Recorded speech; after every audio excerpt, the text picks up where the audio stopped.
just a few words about this specific application before we move on to the part 2 of today's presentation.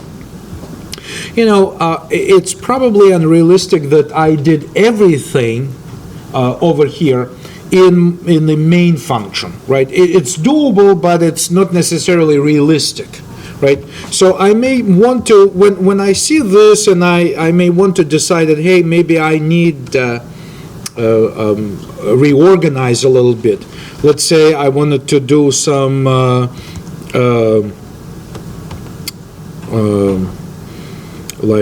do input, right? Just deal with input over here in a function like that. So what that function could return is simply again a vector of strings, right? So I can put together a function such as do input, and what it returns as the return value is actually the entire vector of strings, right? And then I can just add this function like that, and I call it do input for the lack of better name, right? But then I can take this whole thing, which seems to be doing the input, like input string container. I don't need this integer container. This was just for the sake of demonstration, right? So welcome message is there, then this loop was there, the pushback, right? So I can take this section here, which deals specifically with input, cut it out, right, and place it inside a function such as do input, right? Now, so if I did, and by the way, before I save it, let me just undo this, and I will basically file, save as, so make sure I preserve it. This was our version 1, and I'm going to preserve that and just make my modification.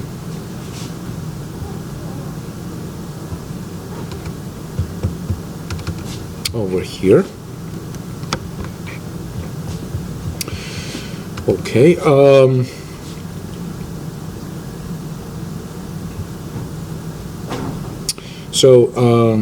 me actually make sure I preserve this one more time.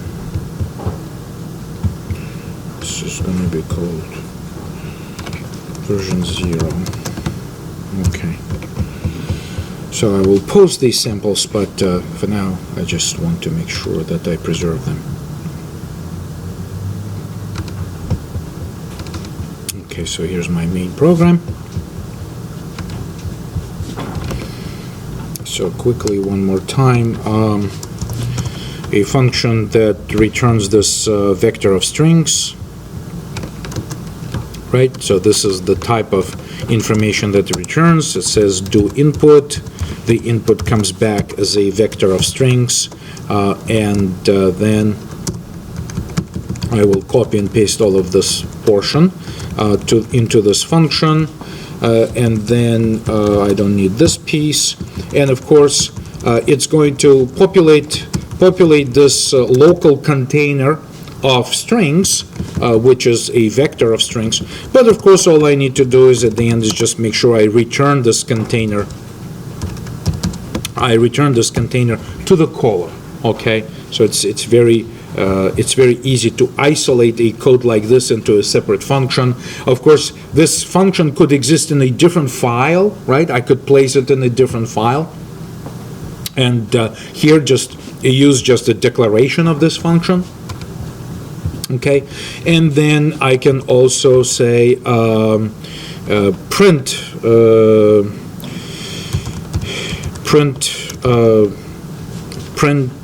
strings, whatever, for the sake of some name, right? So print really doesn't return anything back, so I can call it void, right? But what it takes as input, apparently it needs to take this vector as input parameter, right? So vector string, and this is a container, right? Container that we're trying to print, or I can say stir vec or something like that, vector of strings or something like that. I can call it anything I want over here. But to prevent this vector to be duplicated when I call print strings, I should probably use something like a reference, right? And I can even say that this is a constant. So this stir vec, let me call it vec ref to be more. So a vec ref is actually a reference, this is what ampersand tells me, to a constant vector of strings. Okay, so this would be a very typical parameter to a function which has no intention of modifying the content of the container of strings. It also doesn't want to make copies of it before it gets access to it. So, and it will use a reference because it's going to be using the simplest syntax possible. And what we did with printing was this, right? We said you entered a container, right? And so what we do here is that we say you enter, and here I call it container, but I will switch over to vec ref, because now we got reference to our vector. It can replace any occurrence of the container inside this function because we pass only a reference to that container. So remember that this vec ref is just a second name for the container that I'm going to create. Right? So my main function now will be able to do what? My main function will be able to call this function do input. Right? So I copy and paste it over here, and I say vector container equals do input, right? So I know that this do input returns back a vector of strings, right? So if I push this back for you to see, right? So that's input, doing the input. Then I'm going to sort this container as before because we decided that we want to try sorting. And then of course I will say print strings, right? Print strings. And I will simply, in order to initialize this reference, all I need to do is to pass this container to this function print strings, which is expecting a constant reference to a vector of strings. But a reference needs an actual object to be initialized because this vec ref inside print strings becomes a second name for this container. Okay, so let's just very quickly review. So by the way, let's build this, right, and make sure that it runs the same way, that we don't have any trouble building it. Everything is more or less okay. So I will post all the samples, but you can see that I just added a couple of functions. I didn't have to add any function prototypes because I gave the entire function definitions with the function body and all the executable code before I use it in main, right? So let's run this just to be sure that everything is still okay. So 1, 2, 3, right? Quit, and then so 1, 3, 2 is the alphabetical order of these strings. Okay, so that still works, but what I want to make sure that we understand what happens in computer memory when we run this program, that we're all on the same page. So basically, so let's just get rid of this window and go to some of our notes, right? So what happens here is that we, of course, the program begins in main function. That main function wants to say, what it wants to say, I want to have a container of strings, right? I want to have a container of strings. So it allocates a space for this right now empty object, a vector of strings. So no strings exist, the vector is empty, but we immediately invoke a function named doInput, right? So we essentially, you know what, let's let me just do it this way, right? So this is some executable code, and of course somewhere in local stack frame, the placeholder for local variables, we want to create this container of strings, right? So, and we do create it. But in order to create it, we invoke a function named doInput, right? doInput. So this doInput gets invoked by main, so we call this function doInput, and it begins to execute. If we look at this function, it takes no parameters, right? So this function is here, doInput. It takes no parameters. Instead, what happens, it gets its own local stack frame where it's going to host its local variables.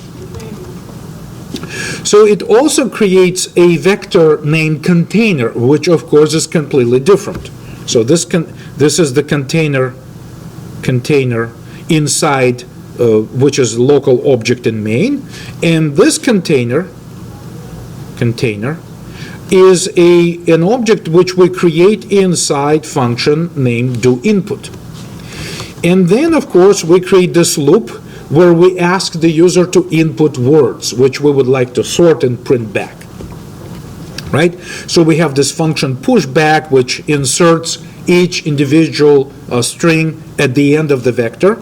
So what happens is that inside this function, as it goes through this loop of input inside doInput function, what happens here is that of course this container populates dynamically allocated array of strings. So this time they're not integers, but these are individual strings that we input, right? So this is what happens.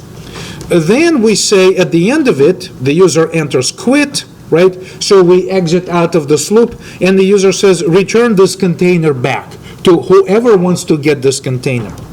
C++ standard library is smart enough to invoke, in this case, we haven't covered it yet, but I promise I will show it to you later on, perhaps not today, but I will show you that what happens is that the size of the container is not very big. In fact, we can measure how big a vector is. The most significant part is this part, right? Where this could be populated with thousands of strings, and making copy of them to return, because our goal is to return this information back to the caller, right? And populate this container inside main with all of this information, right? We really want to avoid copying, basically what we want to do, we want to avoid copying this set of strings, because the set of strings which vector manages internally can be huge, really, like it could be like megabytes in size. We don't want to make a copy of it. And so the library is smart enough to invoke a move constructor, right? So the move constructor of the vector, what it's going to do is, before it returns an object back to main, what it does is that, of course, it's going to make, it will copy everything from here to here, because we do have two vectors in scope. One vector exists inside doInit and doInput, and another one exists inside main, because we did that. We declared container in doInit, and